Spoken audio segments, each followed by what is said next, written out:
All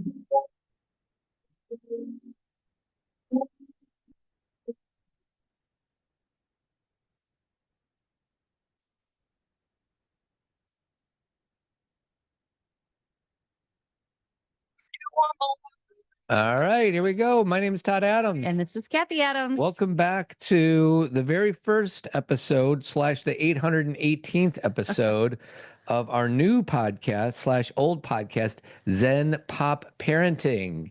Yay, us. Where's the clapping? Where's the clapping? I need the clapping. Hold on. Let me do the clapping. Sounds, clapping. I don't know where the clapping is. No. Oh, there we go. Thank you. Thank you, everybody.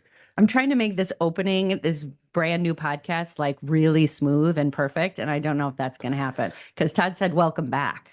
Well, it is welcome back. Well, I guess it is welcome back. 98% of the people out there have been listening to us at some point over the last 15 years. True. So it is welcome back. It's just welcome back to the new thing. To the revamped and modernized version of what Todd and I do well. And what we're doing is Zen Pop Parenting. No longer Zen Parenting Radio. No. By Zen Parenting. Hey, listen, it's always in us, and we will be talking about Zen parenting. It's in this podcast. We just wanted to have a different structure. So don't worry if you love Zen parenting and you're like, but I get all my parenting stuff from you. It'll still be here. So you might be asking yourself, what is this Zen Pop Parenting all about? Well, it's funny you ask. It's Zen Pop Parenting is where Gen X pop culture meets real life reflection. So Zen Pop Parenting is about recognizing how pop culture can serve as a mirror or a guide and a catalyst for growth and understanding. And today we are going to be talking about how MTV shaped our culture, Gen X, and also how it shapes our parenting. It does. And our sense of self. So Video Killed the Radio Star was the very first song played on MTV, Todd. Did you know that? And that's what we just played. Yes, we did. The Buggles. It's actually a song that came out in 1977. Do the Buggles have any other songs that I've heard of? No. Okay. They have, not that I'm aware of, like, you know, we could have this discussion, but I don't think so. But MTV did not launch until 1981. That's right. So even though the song was out there, but I thought, now tell me if I'm crazy here. I will. But I thought using this whole MTV as our first, you know, Zen Pop Parenting, and also that song is the first song on MTV, and it talks about killing radio. That's right. And we are Zen Parenting Radio. And now we're Zen Pop Parenting. So there's no more radio. Right. And while we love that, and we will always have, and who knows, maybe sometime along the way, we'll just do kind of an old school throwback. You know, it's not that we don't like it. It's just that podcasts, guys, we got to modernize. We've been doing this for 15 years. That's right. And when we say Zen Parenting Radio, we have to explain the reason we say radio is because we were doing podcasts before podcasts were a thing. So now we can just be up to speed. We can talk about what we know best. We can talk about what Todd and I enjoy the most. And I feel like there's a renewed energy and a key. There's a structure to this. That's right. This is not a willy-nilly conversation. No, Cathy and I have been thinking about this for months. And the structure might look different 6 months from now, but you got to start where you're starting. We're going to start where we're starting. I know most people are listening, but I'm wearing my Zen Parenting hat. Yes. I'm just tipping my hat to the old Zen Parenting Radio. I'm wearing my Star Wars shirt in reflection of pop culture. And I am wearing my MTV shirt, if you can see it. That's right. If you're on YouTube. That's I'm right. wearing my MTV shirt. And Todd, and again, for those of you who've been listening for 15 years or, you know, I was going to say longer, less than that, we're not going to be that different. No. It's just the structure is going to be a little different. And I think for those of you that, even if you don't love pop culture, you're going to know the stuff we're talking about. Mm-hmm. It did impact your life. It did create the culture we're living in. This is a cultural studies course. That's right. Right. You're welcome, everybody. You're welcome. That's what we're doing. Okay, so let's get going. So our first category, it's not really even a category, it's setting the scene. All right? Right. Let's set the scene.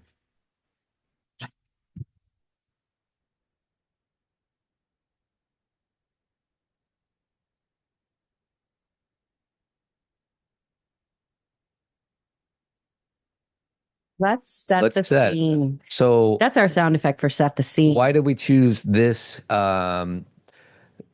Greatest Showman? Video killed the radio star MTV. Why did we use this as the very first one that we're doing? Okay, so do you want me to start? Yeah, go ahead. So again, like I said, this song, Video Killed the Radio Star, came out in 1977, but then it was the first video played on MTV when MTV launched in 1981. So right. that means that I was in 5th grade, you were in 4th grade, whatever it may be.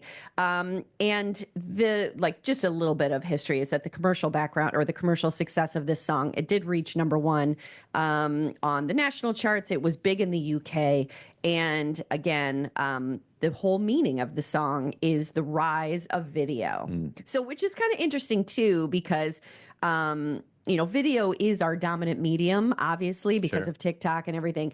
But it's also interesting because I'm finding in podcasting that podcasts used to just be an audio medium, right? That was obviously what it was. And it still is, but I am finding people are doing a lot more YouTube. They're making it a video medium. And Todd and I have been doing that for a long time too. If you don't already follow our YouTube channel, you should go over there. But we always do clips that we share on social media and such. But it is interesting how we transition and how things go in cycles because, when MTV started, the ability to see, these people that you have only been listening to on the radio, like you've been, hearing them in your ears, and all of a sudden you're seeing who they are. It was pretty incredible and mind-blowing. Do you remember? Well, yeah, and maybe we'll talk about this. And I want to set the scene a little bit differently. But before we do that, a lot of people who were really popular on the radio in the 70s, the minute MTV happened, and we saw what they looked like, they were cast aside. I'm thinking of like the 70s. Cross. Yeah.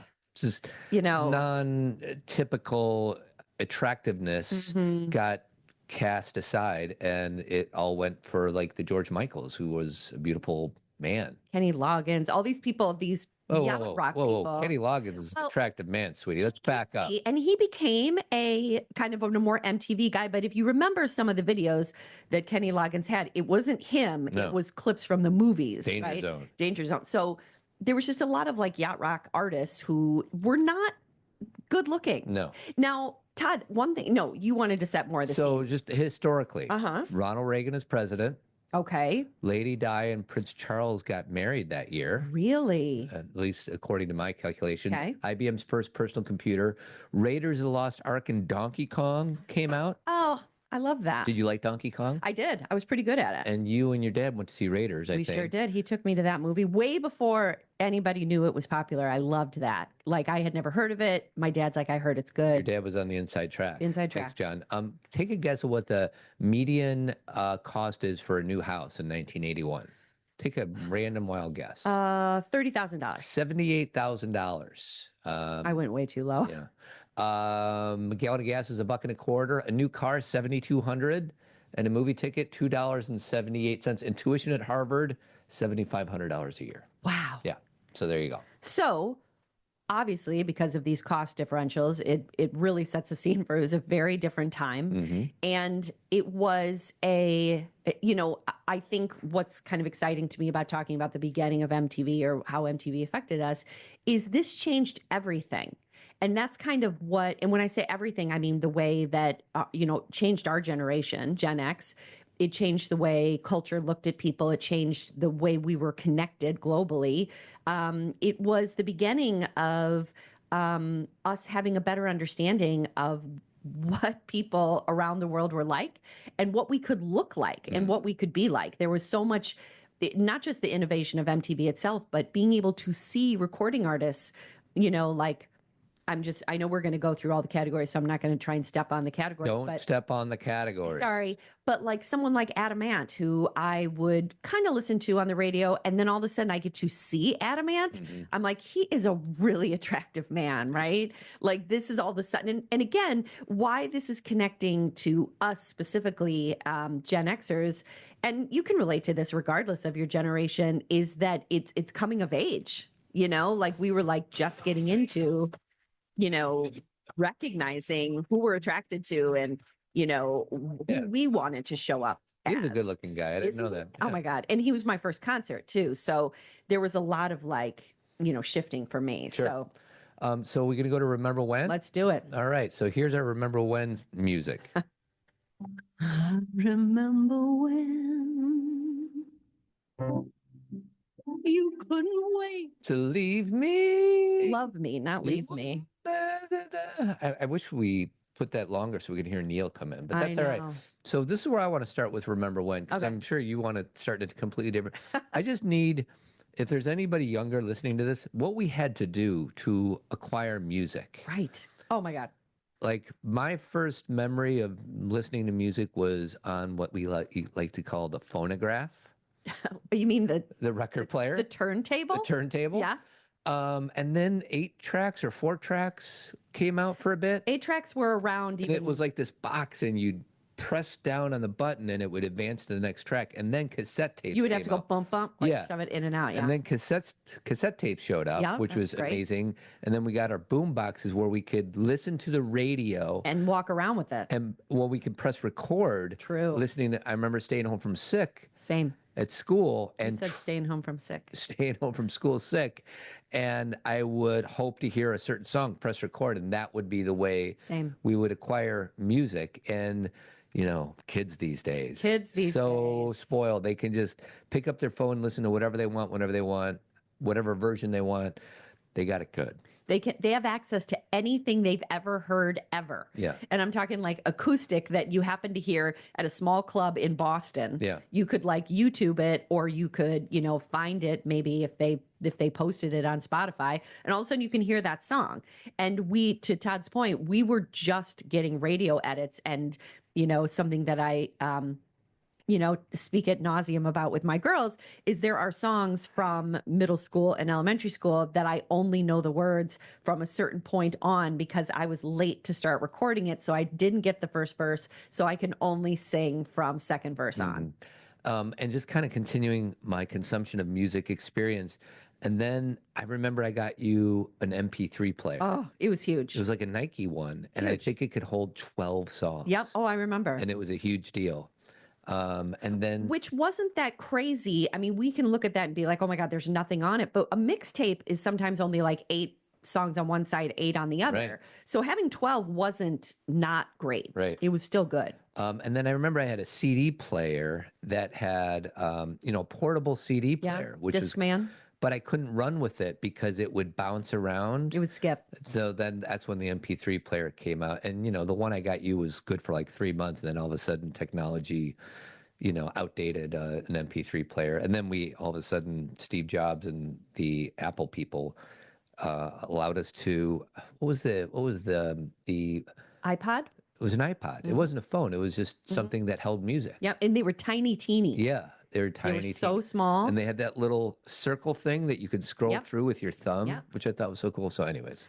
Yeah, I actually found one in JC's room a while ago. Did you? I was like, oh my gosh, I wonder what's on here. Hilarious. Yeah, and then it became our phones. And so we now have access to music in such a different way. So you can understand why for our culture, or I should say for our generation, MTV was another way to access music. Okay, so it's like it wasn't, basically we had the radio, and my whole thing, as Todd knows, because I discuss all the time, was solid gold. So my way of getting music and being able to see an artist, if I was lucky, was to watch the show Solid Gold. And Solid Gold had, I think it was like, they had different hosts, but like Marilyn McCoo was a host, and I don't know. I don't remember who everybody was. Is this Marilyn McCoo? It's the Solid Gold Dancers counting down No, this week's Dionne top Warwick. 10 just for you. I was trying to find. The theme from Caddyshack, I'm All Right by Kenny Loggins, is number 10. And then there's just a bunch of people dancing for like 30 seconds. So the Solid Gold dancers would just so they had like, I don't know, 12 dancers. And so they would do, number 10, and there'd be 3 dancers up on a stage dancing to that song. And then they'd say, okay, number 9. And then there'd be 2 of the dancers, over in a corner. And I mean, they would dance to the slowest songs, they had all and then Little Betty Davis eyes. little Betty Davis eyes, a little, take a look at me now. And they would then sometimes bring on a recording artist, and they would never sing live. They would only like lip sync. But again, I'm still seeing this person I've been listening to Why on the wouldn't radio. they sing live? because it was a show, it was TV, and that just wasn't their jam. their dominant need. And so that was kind of the beginning for me. So you can only imagine, you know, and Todd and I are just going to try and be avatars for our generation. Like, I know not everybody was as into it as I was or as into it as Todd was, but we're going to talk about it as culturally, what it was like. And we may be like the biggest fans, but it really does affect how we became who we are. Right. You know what I mean? So just a little bit of remembering when I remember when. Go ahead, sweetie. That's Barbara, everybody, just in case you didn't know. I actually don't remember 1981 MTV. Okay. I don't really remember until 7th grade, which was 2 years later. I'm not saying I didn't watch it because I'm sure knowing Cathy You may Cassani, not have had cable, right? Maybe I didn't have cable yet. Maybe that's it. Because Manisha was just telling me, I just had brunch with Manisha and we were talking about this. And she was like, her mom said to her, you have a choice. You can either have cable and watch MTV or get a cat. And she chose a cat. So then she would go over to other people's houses and watch MTV. Yeah, two birds, one stone. I was literally staring at her like, you didn't have MTV in your house. Because again, this is my best friend from high school. So I don't really remember middle school. I don't remember her experience then. But I'm like, you didn't have it? Like, I wouldn't have known how to survive. Like, I at a certain point, I think starting more around 6th or 7th grade, it became like apparent to me. Sure. MTV. But anyway, so Todd, here were the first 10 songs ever played on MTV. You ready? Number 1, Video Killed the Radio Star. Yeah. That was our intro. You guys know what that is by the Buggles. Number 2, and I kind of love this, You Better Run by Pat Benatar. It's my girl. You know, they spent like days kind of thinking of what's going to be first and second and third. I mean, she is so MTV friendly. She was so good and attractive, and she was huge. You know, like Hit Me With Your Best Shot came out around like 3rd or 4th grade, whenever that was, very early 80s. And she's perfect. And then we had Rod Stewart, She Won't Dance With Me, which I don't know that song. Never heard of it. Then we had The Who, You Better You Bet.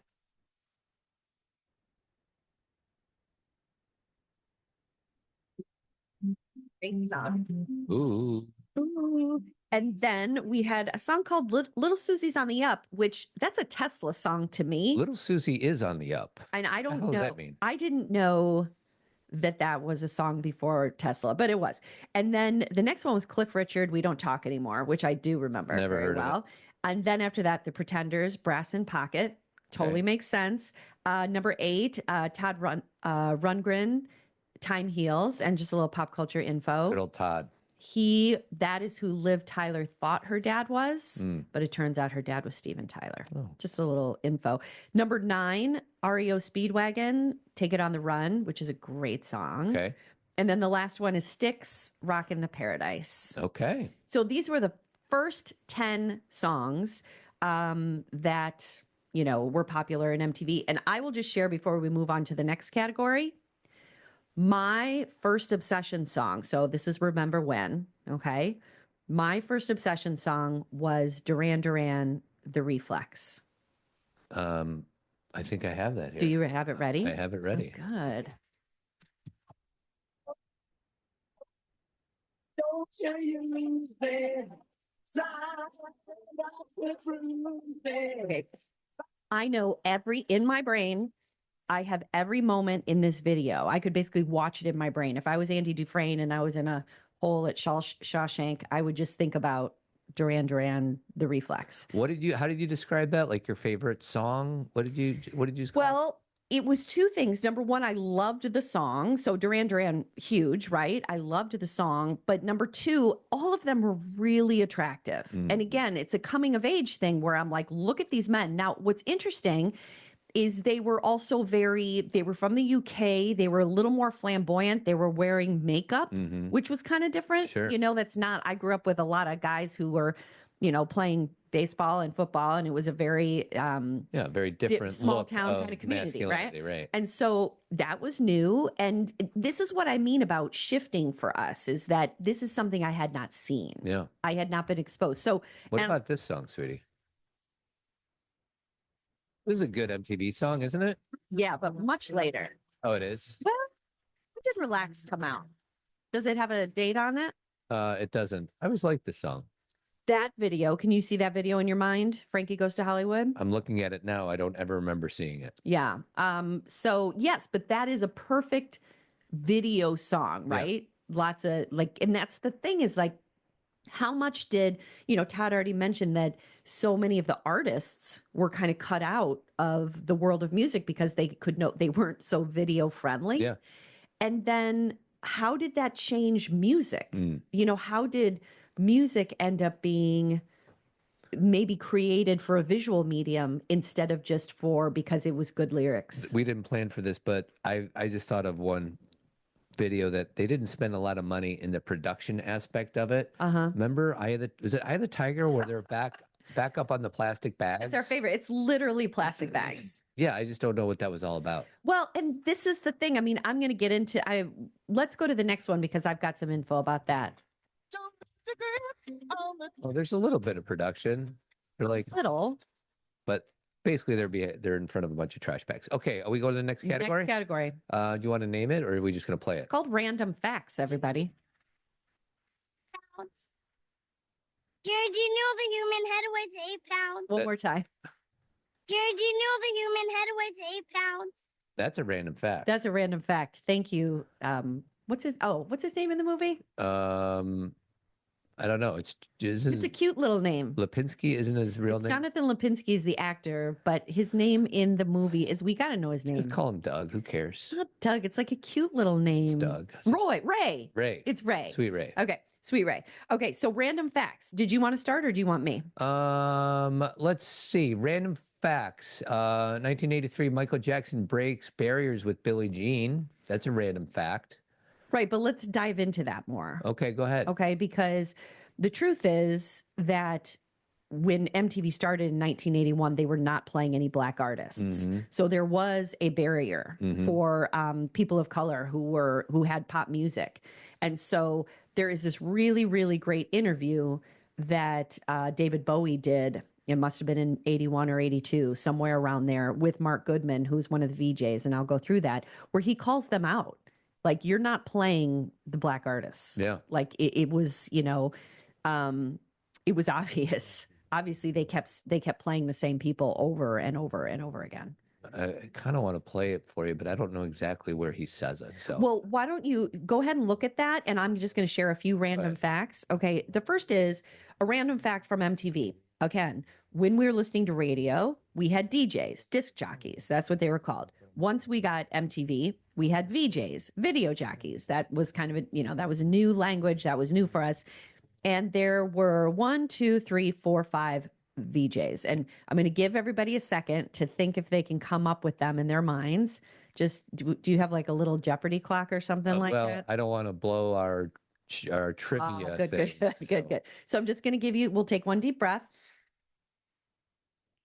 See if you can come up with the VJs in your mind. Okay, Todd, how about you? Do you want to play? No. Okay. Number 1, Martha Quinn. Yeah, that lady. I remember her. Number 2, Mark Goodman. Yeah, I remember that guy. Number 3, Alan Hunter. Yeah, sort of. Number 4, J.J. Jackson. No. He died. Oh. Number 5, Nina Blackwood. That's a lady that sounds like she smoked cigarettes her whole life. Yeah, and the thing about the VJs is they are such pop culture icons that they are still around. And if you have XM Sirius Radio, they are hosts on some radio station. I think it's the 80s station. Yeah. So we hear their voices. But Nina Blackwood, she's just, her voice, I wish we would have had that ready for them because her voice is incredible. Well, maybe I can get that. But first, can I play a little bit of this David Bowie thing? Please, go ahead. I'd like to ask you something. All right.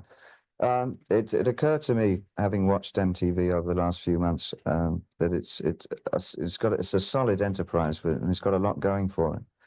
I'm just floored by the fact that there's so few Black artists featured on it. Why is that?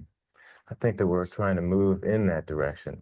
We want to play artists that seem to be doing music that fits into. It's a 4.5 minute clip, so I'm not going to play it all. Do you want to hear any more? No, but I just love that Bowie brings it up, right? Great. Like it's something that obviously, as we said, I didn't really get into MTV the way at least for my memory bank, until 7th grade. And by then, Billie Jean had come out. So I never had that awareness at such a young age. But part of the reason, just again, random facts, part of the reason that MTV was playing so many British stars, like British, rock stars, is because in the UK, they had already created videos. Like that was a part of their system. Okay. So they were ready to go. They had where in the US, We didn't know. we didn't know. We weren't doing that stuff. And so we were like slow to adopt videos in our country. And so, You want to hear Nina? yeah.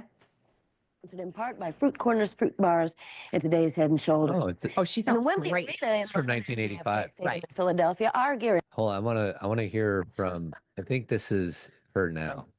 There she is. On various platforms. Hear that music? Oh, I don't know what this guy's about to say, so I'm not going to play it, but Just be careful. Yeah. Todd is an excellent producer, but sometimes he doesn't know what he's bringing up, which is most cool. of the time I don't know what the hell I'm doing. So Todd, like I said, MTV needed to fill their airtime really fast, and the US was not ready for it. So they turned to all the British videos. So these were the bands that became huge because of these first couple years where they had to fill it in. Okay. Ready? Yeah. Duran Duran, who we already said. The Police. Oh yeah. They were ready. Yep. Do you remember Don't Stand So Close to Me? I do. You remember those videos? The Eurythmics. Yep. Bowie, who we already said. Culture Club. Yeah. Boy George. Phil Collins and Genesis. The Vapors. No Do you remember idea the Vapors? who that is. Do you remember the song Turning Japanese? Which is so not PC. No. But yeah, they had a song called Turning Japanese. Split Ends. Okay. They had a song called I Got You, which I used to love. That's a perfect song that would come on the 80s station. I got Split Ends. Okay, go ahead.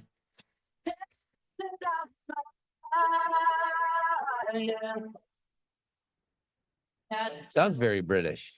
Doesn't it? And this is like a perfect song that like Todd and I'll be driving somewhere. We'll have the 80 station on. This will come on. I'll go, you know this. And the reason I say that is because it was on MTV all the time. So like it's hard for me to understand that you don't. But I know you. I wasn't watching MTV like you were. I know. And then we had A Flock of Seagulls. Love those guys. Actually, I don't. Do you? No, I don't. Bow Wow Wow.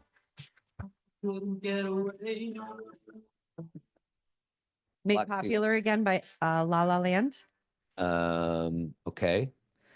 So Bow Wow Wow, we already said them. Gary Newman, who has that song Cars. And then Haircut 100, which I think they only had Love Plus One. Did you pull that one up? No, I did not. And then finally, Thomas Dolby. She blinded me with science. Oh yeah, I got that guy. You I'll got it? queued up. Science.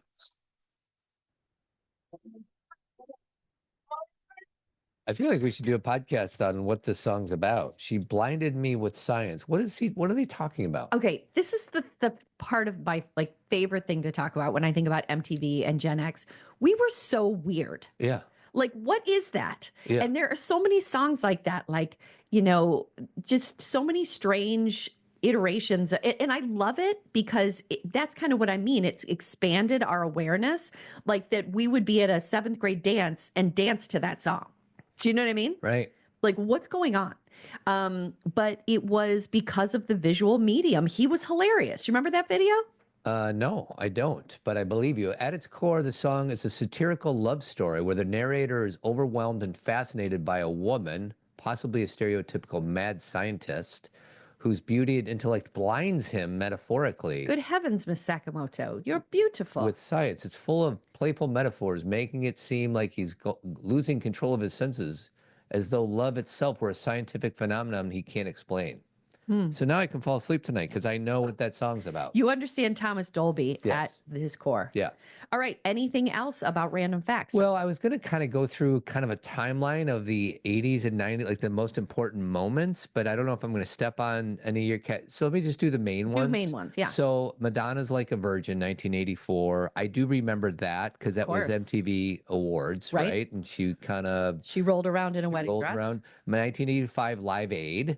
Huge. 1986, 120 Minutes starts, which I never really watched. Did you watch 120 Minutes? Sometimes. It wasn't my favorite. 1987, MTV Cribs and Spring Break. Yeah, remember Cribs? I remember liking that because there's a lot of girls in bikinis. I understood. Spring Break. Understood. 1989, Yo MTV Raps. Yep.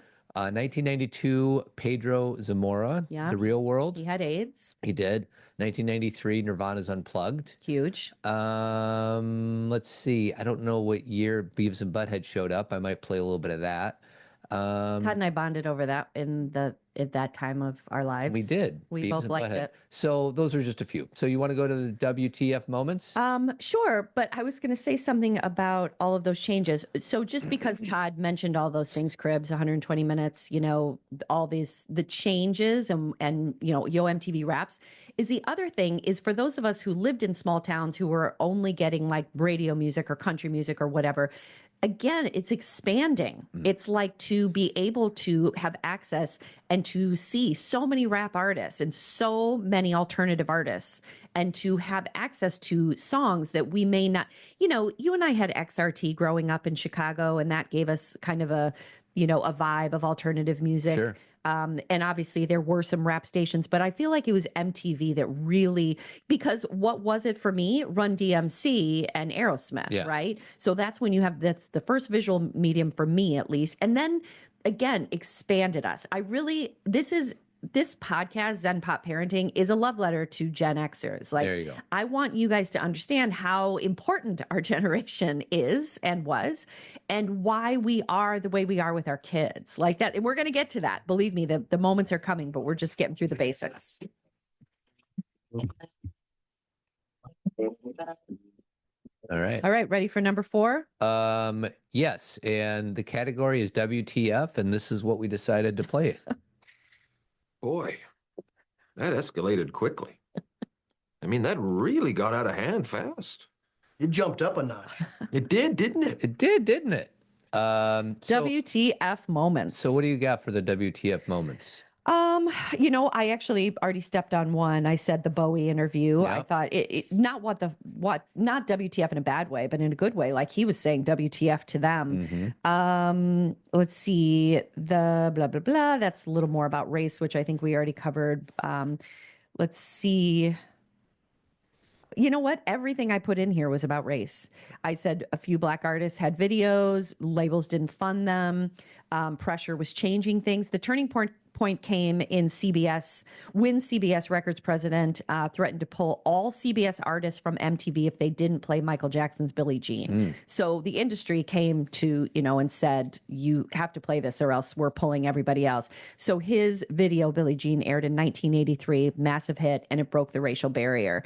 And once he came through, Michael Jackson, then we had Prince, Lionel Richie, Whitney Houston, so many others, but they gained more visibility. But it did take public pressure, which it often does when it comes to our country. I'm going to play 3 WTF moments for me. Let's I hear 'em. don't know how good they're going to be, but I'm going to play them anyways. Hi, Courtney. You know what this is? That's Courtney, everybody's favorite. Come on up. Should we let her come up? Yeah. No, don't, please. Come on, Courtney Love. Yeah. And what was she doing? Courtney's coming up. So she's getting interviewed by Loader? Kurt Loder's interviewing Madonna. Okay. Oh, and jeez. Courtney's like, they're on some elevated perch. I totally remember. And she's like chucking stuff up there, Uh-huh. and then they invite her up, and it's just a bad, And Madonna awkward. does not want Courtney Love up No, there. she doesn't at all, which is really kind of hilarious. I was just watching something the other day, Todd, and I was meant to ask you about it. It was something about love triangles from music history. Sure. And they said one of the triangles was Kurt, Courtney, and Billy. Yeah. So, but Billy and Courtney wrote music together, but they They- didn't have they- an affair, did they? They were sort of seeing each other before. I actually just watched something on this last night. No way. Which is crazy.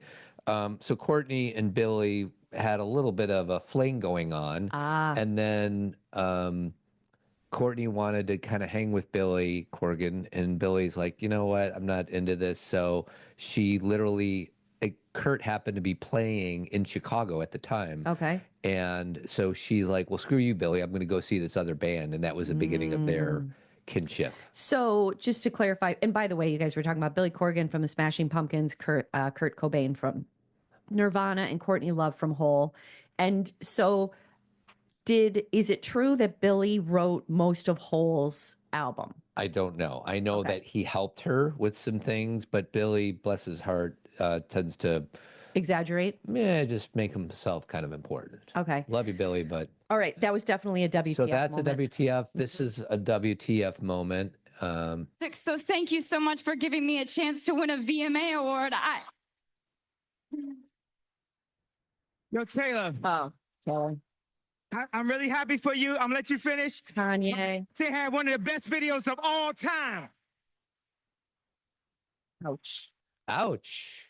We actually have a very big decal of Taylor Swift in our podcast. She's going to show up on this this new podcast quite often. And then my last WTF, which is a sad one, but a real one. Kurt Loder with an MTV News special report on a very sad day. Kurt Cobain, the leader of one of rock's most gifted and promising bands, Nirvana, is dead. And this is the story as we know it so far. Cobain's body was found in a house in Seattle on Friday morning. Do you remember where you were, sweetie? Absolutely. I was at college, but I don't remember exactly where I was. I wasn't a huge Nirvana fan at the time, so it affected other people around me more than it did affect me. I would say I was a Nirvana fan. That Nirvana Unplugged was probably the disc I had from that year that I listened to the most. Yeah. I mean, now speaking, I'm not the biggest Nirvana fan. I just mean at the time, they were pretty big for us. I was a year out of college. And I honestly, I feel like I was at home, 454 Belmont in Chicago. But then that night we went to see the Samples. It's a band that we used to listen to in college. And the lead singer of the Samples dedicated Nothing Lasts for Long to Kurt. Mm-hmm. And everyone I'm sure was there was a crying. lot of that going on. Yeah, it was very sad. It felt very, I remember, and this is the whole point of you saying, do you remember where you were? Is I remember thinking I will always remember where I was, just like everything, anything that's complete, just like I remember where I was when Princess Diana got in the car accident or, any of these very shocking things. You're like, it's ingrained in my brain. Mm-hmm. So are we ready to? Yeah, we ready to shift to the next thing? So You know what you're going to play now, right? Tell me if I'm wrong. Here's our Zen parenting music.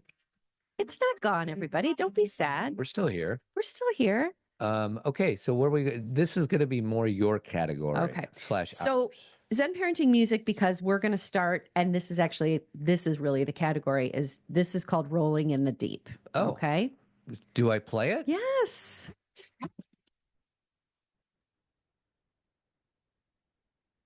So let's do a little Rolling in the Deep, okay? So just a few thoughts, like I'm already like sprinkling all this in here as far as how much it affected us as a generation, but just remembering that MTV didn't just entertain us Gen Xers, and again, I'm sure lots of boomers were watching MTV too. I just like to give MTV to us because we were the ones who were most affected by it. It raised us emotionally. Okay. These are some of the things that really came through as far as, creating our generation. We became fluent in being ironic. We became more skeptical of authority. We became more desiring of originality. And this is the biggest part for me because, and I think, again, Todd will attest to this, it gave us a lifelong soundtrack for processing our lives. Okay. So what do I do all the time when I hear a song? Tell me what grade you were in when you heard it. Correct. And I remember the video and I remember where I was and who I was with. So MTV and music overall, I think any generation can relate to this as far as music is the soundtrack of our lives. Duh. But there's something about how for us, it just got taken up a notch where we could see it. It may, hearing it, seeing it, having this new medium, it really ingrained music into our lives. It became the way that we told our stories. We had, introduced, these are just some other things, introduced a lot more creativity. I think a lot more people got invested in, maybe being, not just being musical artists, making videos. Yep. You know what I mean? We became more of a visual medium kind of generation. Like when did you get your first video recorder? Was that college? Yeah, my dad gave it to me. I was in college. Yeah. And it was a really nice one. Oh, yeah. Like it was like a handheld, because when I was in high school, my friend Manisha and I used to go to like the local rental place, and we would rent a video recorder that we had to put on our shoulder because it was so heavy. Oh, yeah.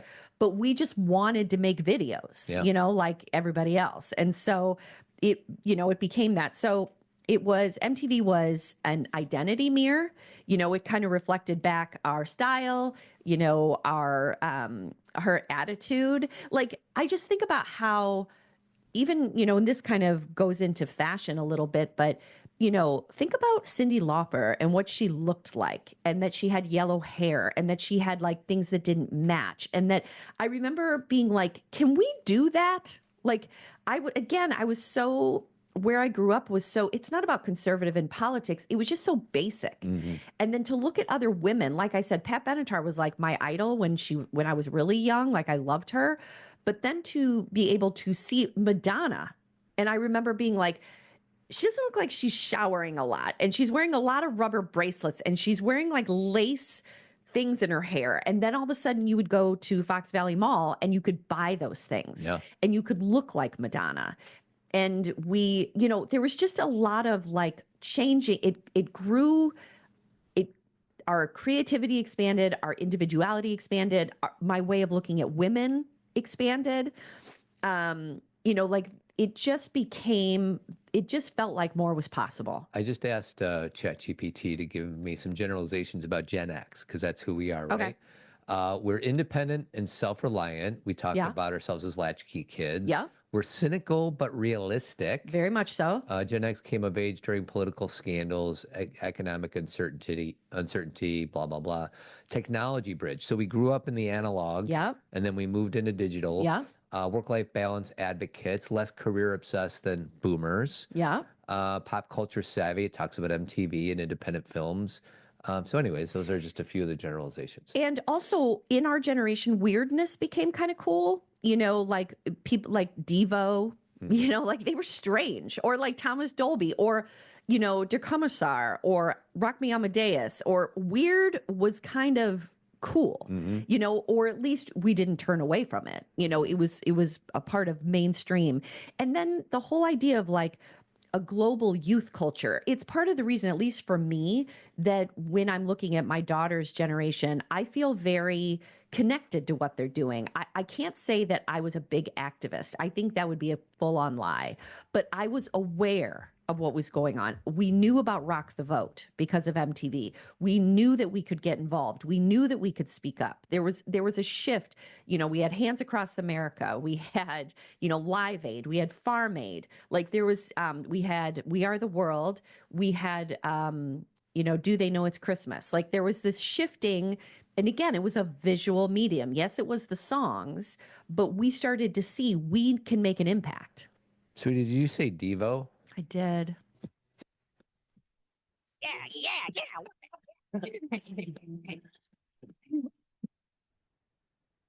Oh, that Ross Perot? Yeah. I think that's Ross Perot, like from a long time ago. Bob said simple. When a problem comes along. Oh, I my love God. those two. Yeah, so do I. For the time. Yeah. Meaning now if I listen to them, they drive me crazy. Yeah. You know, and it's repetitious. But at the time it made me laugh because you know what they were doing, Todd? They were doing what we were doing. That's exactly right. Which was watching videos. Making and fun of it. Making fun of them. Yep. I was nothing like Beavis and Butthead, but I could relate to them and they wore their winger shirt. Don't we all have, sweetie, first of all, they did not wear the winger shirt. They saved that for like their nerdy friend. buddy. Because Beavis would do ACD. He always had ACDC. Okay, you're and right. Butthead had, or no, which one's got the blonde hair? Beavis. No. Yeah. Wait. Beavis is the blonde. Yeah, Butthead is. So Butthead is AC/DC, Beavis is Metallica, I think. Okay. So this is going to be this is a little quiz that I have for you. You ready? Ready. So, you know, the other thing that music or that MTV gave us, this time was it was a huge lasting imprint, right? And again, it's how it built our brains, and that certain songs still trigger very specific things. Okay. So some of it was really, again, rolling in the deep here. Some of it was about grief. Like, there were certain videos that made us cry, like think Man in the Mirror, Michael Jackson, or, Under Pressure, Bowie and Queen, like certain things made us sad. Like we're like, wow, we're seeing something we haven't seen.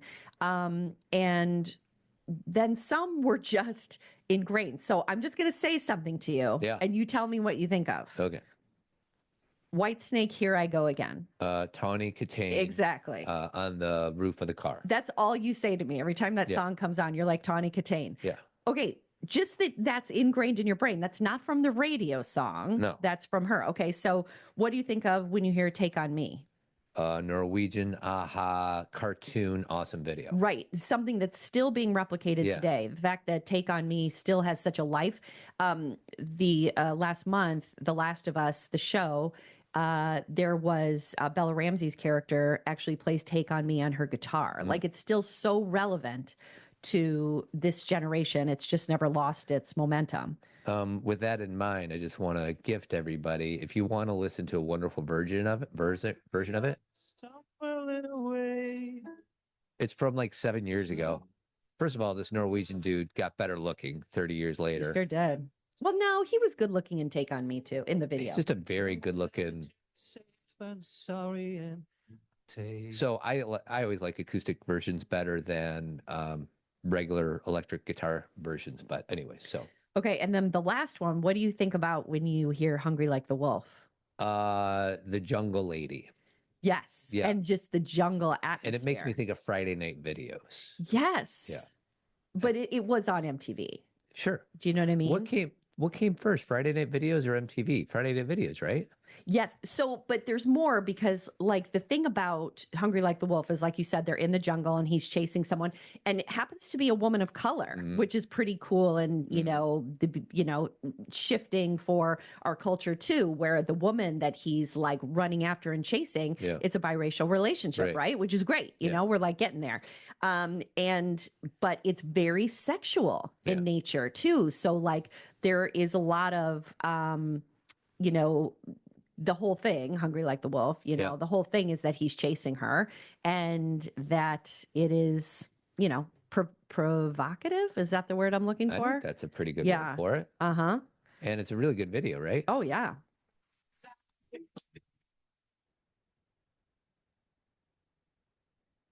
Yeah, they spent a lot of money on this bad boy, and I'm sure they made it all back. That's the thing, is not only did they spend a lot of money on it, but the other thing is that it was very artistic, but it also pushed boundaries because, there was a lot of heavy breathing and there was a lot of showing us very sexual type scenes. So I remember being like, whoa. You know what I mean? Friday Night Videos started in 1983, so 2 years after MTV, and it went all the way to 2002. Is that right? Surprising. Right? You know what? I don't know this for fact, but I am willing to bet that the whole spring break thing that MTV started doing, that was the beginning of Girls Gone Wild. Don't you think? Possibly. That whole idea of like the guy video. who did that ended up in jail. Yeah. Oh, I listened to a whole podcast series on the Girls Gone Wild. Like, I can't believe that was a thing. Yeah. You know what I mean? Okay, so let's go parenting. Parenting. Gonna be like you.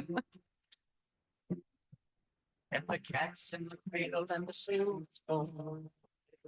The man when you're coming home, Dad. Don't know when. So this is the parenting aspect of understanding MTV. So this is how things, connect across generations. So I just, again, want to give us a lot of props. I think if you're sitting around thinking, I don't get this generation of kids we're raising or what they're interested in, we actually do. There's a lot that this generation is doing that we started. One of them, Todd, that I think is really interesting is we grew up decoding messages from videos. Like we would watch a video and we didn't have the language of Easter eggs. That came about because of the show Lost. That's where that started. But you'd watch a video and okay, so I'll just do Cyndi Lauper, okay? So Cyndi Lauper has this video, Girls Just Want to Have Fun. It's her first one, and it's like, oh my gosh, who is this woman? And everything's really crazy. And in the video, it's her real mom who's playing her mom. Okay. It is the guy in it, and maybe he's not in Girls Want to Have Fun. I think he's in Time After Time. But the guy that's usually in her videos was her either boyfriend or fiance. Okay. And then Lou Albano. Yeah, Captain Lou. Captain Lou, he was a wrestler. Yeah, he's got rubber bands in his beard. I still haven't understood why he put rubber bands in his beard. It was just part of his character. And so he was in it. So we had all this like information into Cindy's life, and we were also like, who is Lou Albano? And so then we'd get more invested in what wrestling was all about. Yeah. It would like, there was like this cross contamination of like, if you're interested in this, it'll lead you to this. Yeah. And so we would really do some, investigating of, or like, you were just talking about Whitesnake. Here I go again. Tawny Katane was dating David, whatever his name was. Coverdale, lead singer of Whitesnake. And so we got an insight into their life. Billy Joel doing Uptown Girl and having Christy Brinkley in it. Like this was the opening of people's lives to us, where we could see them together in this like different way. And that is a big thing this generation does. And I still enjoy doing it as well. The very literal terminology is mystery box shows, where the whole intention is to kind of figure out these pieces and like put them together. But we did it. Yeah. We started it. Yeah. Yay us. It was us. Can you think of any more videos that we got new information from? Not a one. Well, how about like Michael Jackson and Paul McCartney when they started doing Say, or Ebony and Ivory, or, like you start to see people's relationships, or I remember a really old video of Mick Jagger singing with Bette Midler, Beast of Burden. Where you're like, how do these people know each other? And of course, of course they do. They all live in the same kind of world. But it was so cool. Like, it was so interesting to get information about these people's lives. So, I just asked ChatGPT most meaningful videos from the 80s and 90s. Michael Jackson, Thriller. Yes. Oh, dude, huge. Peter Gabriel, Sledgehammer. Yes. Madonna, Like a Prayer. Huge. Sunday Bloody Sunday live. It's when Bono's got it's like in the rain, or it's like misty, and he's got the big flag. Did you understand when you two came out that they were activists? Did you know what Not they really. were singing about? Not really. Cyndi Lauper, Girls Just Want to Have Fun. Genesis, Land of Confusion. Yeah, that was Ronald Reagan. Public Enemy, Fight the Power. Yep. Bruce Springsteen, Born in the USA. Which people don't understand. That's not supposed to be necessarily a positive thing. So those are from the 80s and 90s. Is Nirvana, Smells Like Teen Spirit. TLC, Waterfalls. Yeah, huge. Pearl Jam, Jeremy. Yeah. Tupac, Brenda's Got a Baby. REM, Everybody Hurts. Yeah. Alanis Morissette, Ironic. Now I just feel like we're just... Yeah. Well, now you're getting into the 90s more. Yeah. But these were, and again, part of the reason that those are meaningful, like Sledgehammer, it was really because of the visual aspect to it. I don't think there's anything deep in, maybe people find depth in Sledgehammer, but I don't love that song. But it was interesting, right? The way they did the video. And so it was really popular. It was like the #1 video. Whereas Thriller was this crossover. We got Quincy Jones, who helps with the song. And then we have John Landis, who is the director of the video. And it was the longest video we had ever seen. Oh, yeah. And it was like a whole story. It was like a movie. So scary. And then they used the same stuff that they used from An American Werewolf in London. Makeup artist? Makeup artist, which if you look at it now, you're like, that's not great. Right. But at the time, it was huge. Yeah. So anyway, just a few more things. That I thought this was interesting. I wrote this down. We parent to the soundtrack in our heads. Our emotional memory is layered with music, and it shows in how we connect. And I can relate to this. I don't know if everybody can, but I feel like when something's going on in life, there's songs that come up for me from my history. You know what I mean? And it's how I connect. We still do this. A lot of Taylor Swift is my girls are probably, as they grow up, everything will relate to Taylor Swift in some way, not just because she's their favorite artist, but Taylor wrote about everything, Yeah. you know, growing up and relationships and breakups and independence. And they're always going to have something to relate to. So also, I'm trying to think if there's anything. Well, I'll just end with this. Why does this matter now for our parenting? Because we understand why kids like TikTok. We understand why they love YouTube. We understand that Instagram is like a version of entertainment. It's emotional expression for them. They use visuals to say things better. Yeah. You know, emotional expression comes through stronger in a music video than it does when you're listening to it on the radio. Now, I think some people, purists, would say, I don't want the video because now I have to go along with what this vision is, right? Some people like to listen to music and come up with their own idea. Like you just brought up Jeremy and Pearl Jam. Sure. He won't finish that story. No. Eddie Vedder. No. He's like, that's up to the people watching. Yeah. And I think a lot of artists do that, right? They're like, the minute I explain what it was in my head may take away your experience because you may create something different based on the words and the music and the lyrics. So. But don't you think the video challenges that notion? Because if you're making a video with a viewpoint, then you're already giving people a viewpoint on that song. Right. And I'm not an expert on the video Jeremy, but I think there was always questions on whether or not that blood was his or his fellow classmates. Yeah. And I think it was, when it was written, it was his. Yeah. It was Jeremy's blood. Where now, if we listen to that song, yeah. Right. Like we just finished The Pit last night. Yeah. And I don't know. I just want to say that. We're a big fan. We're big fans. Yeah. And there's a lot of, the thing about The Pit is it does a really good job of incorporating the issues that our country is facing today in every hour of that show. Yeah. So anyway, okay. So last big rolling in the deep or Zen parenting kind of category. Number 7, what did it teach us? And why did we choose this music, sweetie? Because we're learning to fly. Oh, that's right. What did it teach us? What are the big life lessons? Okay. To me, and you can, go back and forth with me, to be different. Okay. To not look like everybody else, to be exposed to different types of music where we weren't just listening to our local radio station and what they were playing. We had a more global vision. Like I remember, hearing Scorpions' Winds of Change and being like, what's that about? And what's Gorky Park? And hearing about Russia and it's about the wall coming down. And yes, I was there for that, but like music stimulated more of my interest in what is this about? And, why are they writing about it? And it brought in a more like what's going and again, as I already said, Live Aid, going into Africa and being like, oh, people are starving, I mean, we heard that from our parents all the time. People are starving in Africa. Do they know it's Christmas? Do they know it's Christmas? And it just kind of changed the way we looked at things. Again, Rock the Vote was a big deal as far as reminding teenagers once they turned 18 that they could have an impact. I would love to know the stats of how much it actually increased the vote. I really don't know. Again, it validated youth culture. Yeah. I think that, and again, gave us a voice. It gave us a voice. It gave us, because it wasn't just about MTV. Having the John Hughes movies and I just think Gen X was the most rich time for being a teenager. Yeah. And I'm sure that some people could fight me on this and give me examples. But as someone who enjoys looking at pop culture in every generation, gosh, we had it good.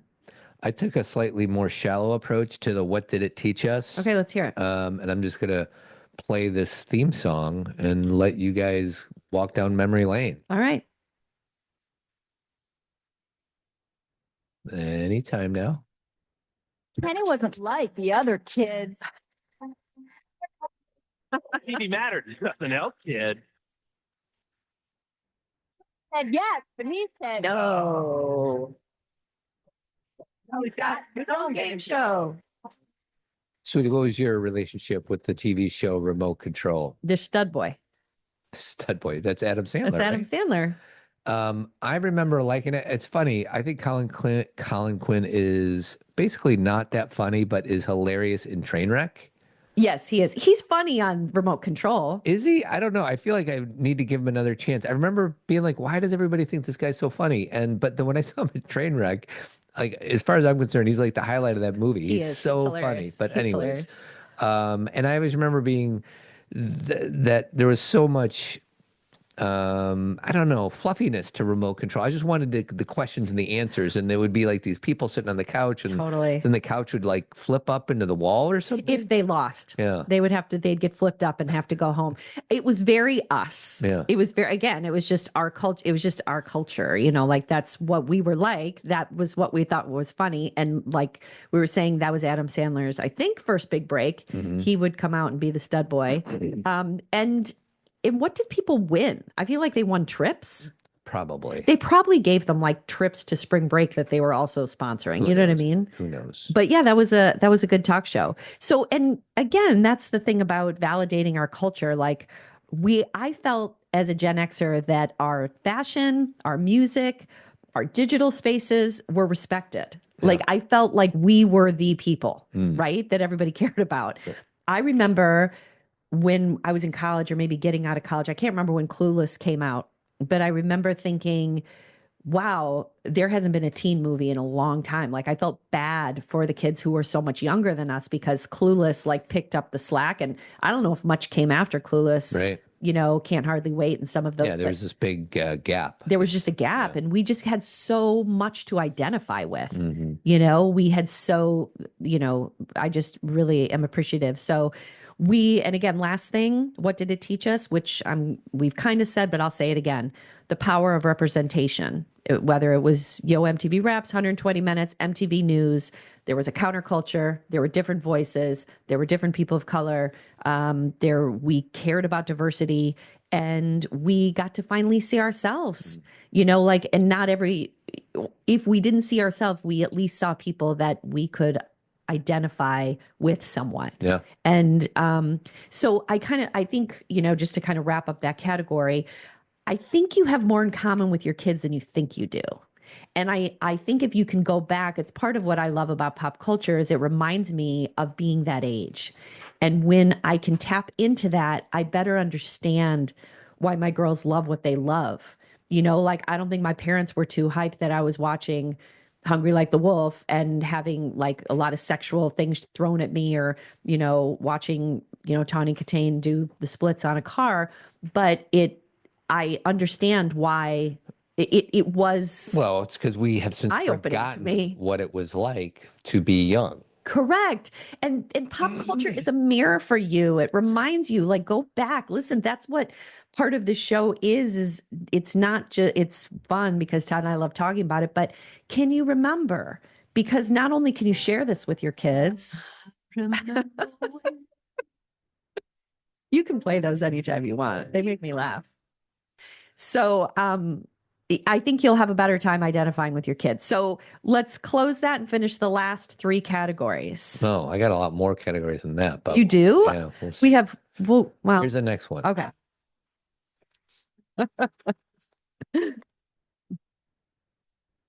Nobody puts baby in a corner.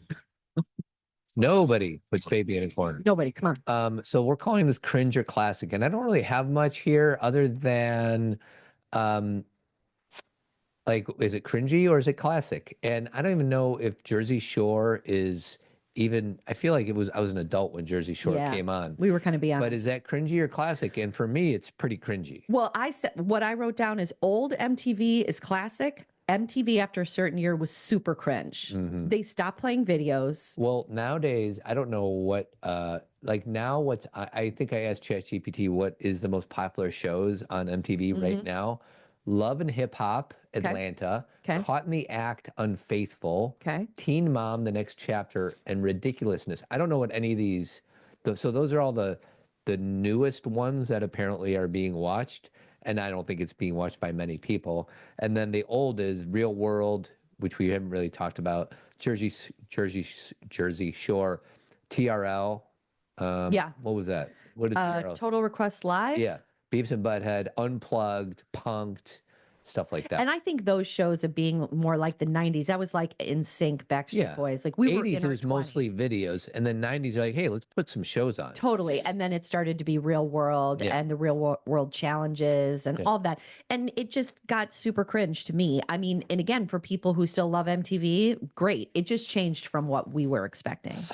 Should we go to the next one? And we're calling this music game? Is that no, I have best quote. Best quote. Next. May the force be with you. May the force be with you. May the force be with you. May the force be with you. May the force be with you. May the force be with you. So best quote, what do you got? I don't know if I have a best quote. I was just gonna do the Taylor Kanye thing, but I already kind of played that. But really wasn't the best quote, but just most extreme moment. But what do you have? Well, this is kind of goes without saying, but I just pulled it up because it seemed the most obvious. Before MTV, music was just something you heard. After MTV, it was something you watched. Mark Goodman, MTV VJ. By the way, Mark Goodman, the MTV VJ, was when I moved to Chicago after graduating from college. He was the radio DJ for the most prominent station in Chicago. So I listened. You can imagine that was very soothing to me. You know, getting ready in the morning and listening to Mark Goodman's voice. It was, you know, I'm like, oh, this is connecting to me. I have the next one is Where Are They Now? Do you have that? I don't think I have anybody, but I'm going to play our category music. Where are you now? Where are you now that I need you? Sweetie, where are they now? All right. Martha Quinn, 64 years old, hosts the Martha Quinn Show, syndicated radio show on the iHeart media station. In 2 years ago, 2023, she was diagnosed with endometrial cancer, but continues to find joy in her daily life. That's such a dumb sentence at the end. She was diagnosed with cancer, but she's doing fine, is I think what they're trying to say. Nina Blackwood, she left MTV in 1986. She hosted Solid Gold. No. It comes full circle. That's right. Nina went to Solid Gold. Now she co-hosts Sirius XM's 80s channel, as we said. And so do Mark Goodman and Alan Hunter. I think we know, let's see, Mark Goodman continues to, you know, be a DJ. Alan Hunter, same thing. But Alan Hunter also co-founded the Sidewalk Film Festival, and he has something called Hunter Films. And then JJ Jackson went back to radio after MTV, but then he had a heart attack in 2004, and he was only 62. So he died.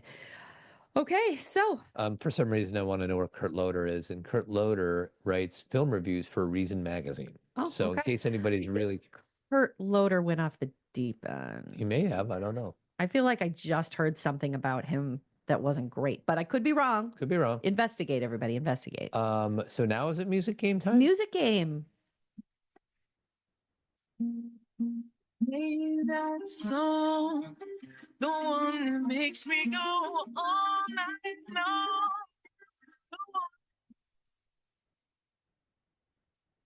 So how would you describe this category? Okay, so the music game is something that Todd and I and our friends Manish and Chris, the four of us created this game. And we like to think we're the only ones who ever created this game, which is you come up with a topic or, you know, a word, and then you have to choose a song that connects really well to it. And it shouldn't be something super obvious or you're not going to win. Like, for example, if we were, you know, talking about, I think I gave an example last week of it, or a couple weeks ago, is if like we were talking about revolution around the world and you just chose the song Revolution by the Beatles, that's so boring. Yeah, it's too obvious. It's too obvious. It's too like, you know, right top level of like something you could reach for. Our whole goal is to like really dive into music. You also don't want to dive so far in that nobody knows the song. Right. Like there's this really sweet spot where you're using something, you're choosing a song that really explains this word or this thing that we're talking about. In other words, if this category, if this podcast, if this movie, we might be talking about a movie. If this TV show. Be described in a single song, which is kind of a weird ask. what would that song be? Right, but that's what makes it so fun is it's like some TV shows already have songs in them, right? Don't choose those. Right. Choose the vibe of it. So just again, historically speaking, the way we started this game is we used to write down words, throw it in a bowl. We'd all put like 5 and then we'd choose one and then we'd have to come up with a song. And then Todd always liked to compete. So we had to like compete. Put points in. I like to just kind of share, and we have to defend our song. Yeah. We can't just say, oh, because I chose it. We have to defend it. So Todd, if this episode of our very first episode of Zen Pop Parenting was represented by a song, what do you think it would be? You violation and a maggot on your sleeve, so shave your face with some mates in the dark. Saving all your food stamps and put it out as trailer park. Yo. Cut it. So. Pretty obvious choice, I think. Well, you've got to defend it. You know, Gen X, I think it kind of encapsulates us being self-deprecating, us thinking we're more important than we actually are, which I know which is a paradox. This played nonstop when it came out in the early 90s. I think it just kind of defines our generation a little bit. So that's my best defense. Okay. I'd like to beat you. Okay. Are you ready? Yeah. Okay, my song, and I didn't give it to you ahead of time. So you're going to have to look it up. It's 99 Luft Balloons. Oh, very good. Luft Balloons. And I do want the Luft version, not the red. You want the German version? I do. Let's see if this one. Hast du etwas Zeit für mich? Singe ich ein Lied für dich von 99 Luftballons. Ihrem Weg zum Horizont. Denkst du vielleicht What I remember about this video was she didn't shave her armpits, and I'm like, oh, that's weird. See, it expanded your viewpoint on the world. So 99 Luft Balloons by Nena. It's a 1983 anti-war song, and it uses the story is about balloons were mistaken for an enemy aircraft to symbolize Cold War paranoia, and that small misunderstandings like releasing balloons into the air could trigger some kind of global conflict. That's what the song was about. That didn't really happen. She was just writing about how it could. I think this song embodies everything we've been talking about, because it's about world issues. Obviously, it's like a global thing.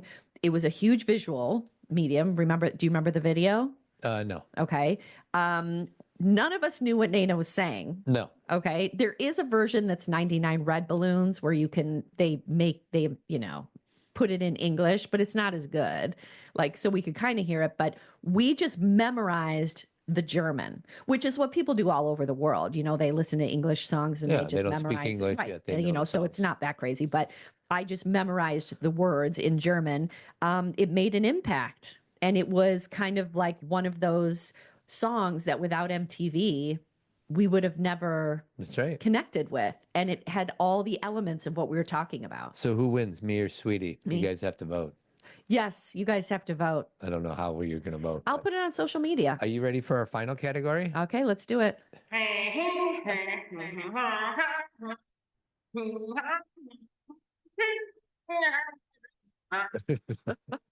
Trivia. I don't know why I chose that one versus the regular Jeopardy one, but I already know the answer, so it's really going to be you. Okay, let's see what I can do. Some of them are easy, but not everybody knows this as well as you do. So, Sweetie, just don't get mad at me. I won't be mad. Should I give a? Should I take a breath? Maybe. Yeah, take a breath. Okay. Let's see. I broke them into 2 different categories: 80s and 90s. Okay. What band's 1983 video for "Looks That Kill" featured a post-apocalyptic gladiator theme?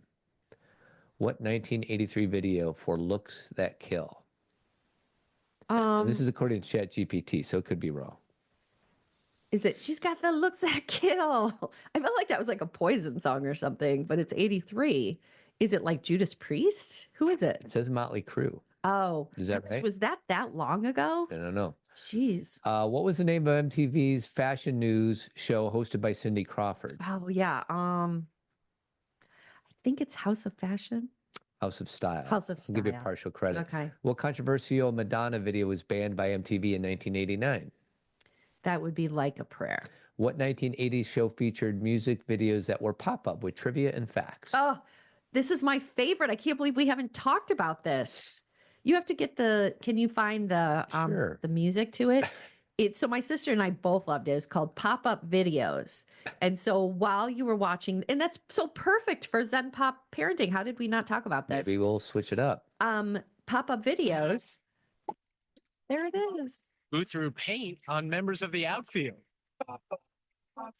What was Tom Cochran doing in a porno movie? Oh, no. How did Madonna help Martika go #1?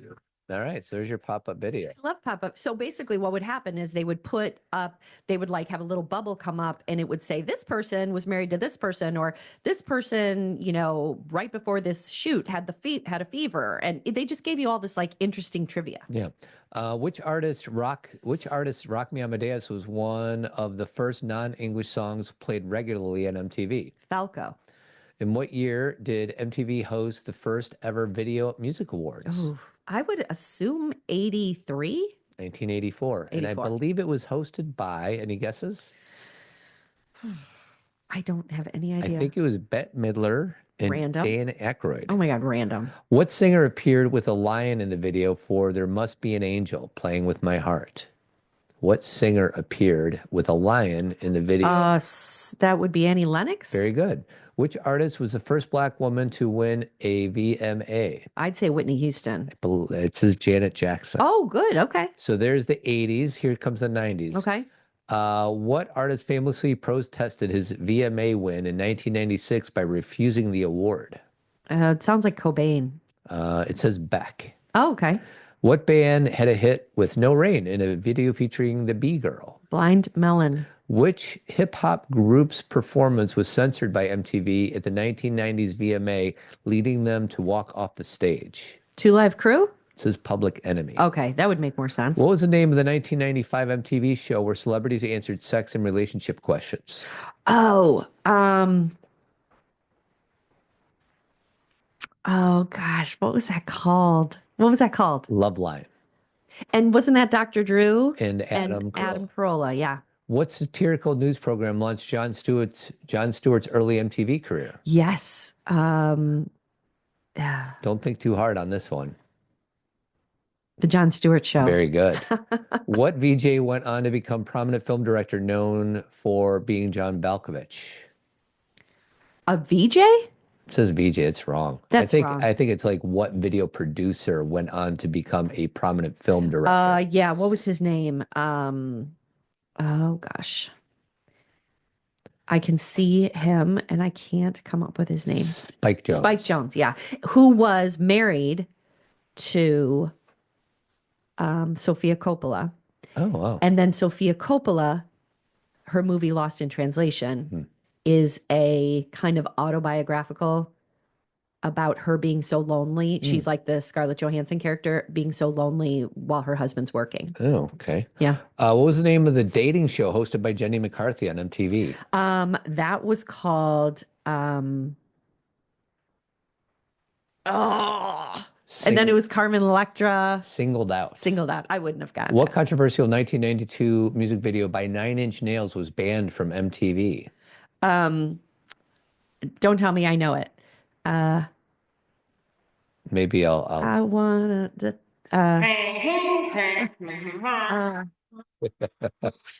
Doesn't help. I can sing the words, but they're explicit. How annoying! I can't get it, Todd. Happiness and Slavery. That's what it says. Oh, that's not the song I was thinking of. I was thinking of the video, the one, The famous one? the famous one. What's that called? We're totally Trent Reznor. I know. It's like one word. Ugh. Another thing about being with Gen Xers on a podcast is our brains sometimes don't pull things up. This one. Is it? This is the one I was This thinking is of. closer. Closer. I knew it was one word. Okay, a few more questions. and Okay, then we cut out. What controversial He's not a rapper. So sorry, I didn't vet these, but it says, what controversial musician got into a heated argument on MTV with VJ Kurt Loder in the 90s? And it's a rapper? No, it's not a rapper. It's Okay. just a singer. It's a lead singer of a band. I don't He's know. kind of a troublemaker. He likes wearing bandanas around his head. Brett Michaels? He likes to sway like this. Oh, Guns N' Roses. So Axl.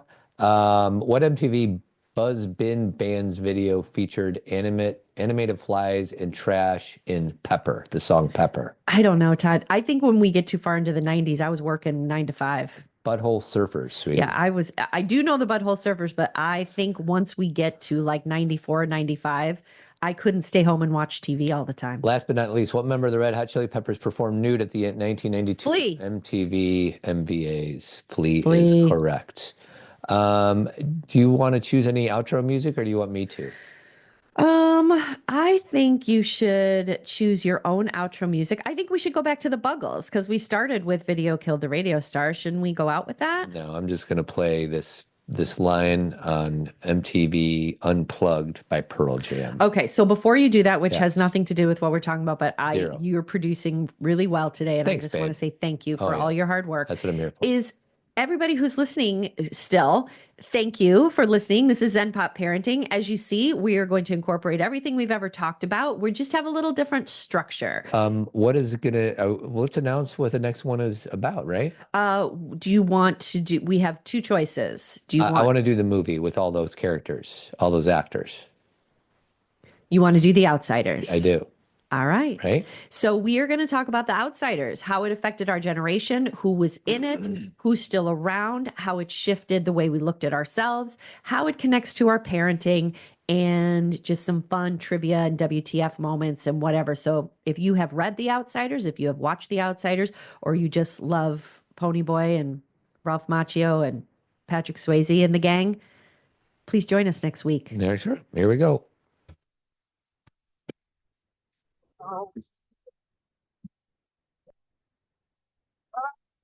Have a peaceful life. I know you deserve in somebody else's sky, but why? Why? Why? How can it be?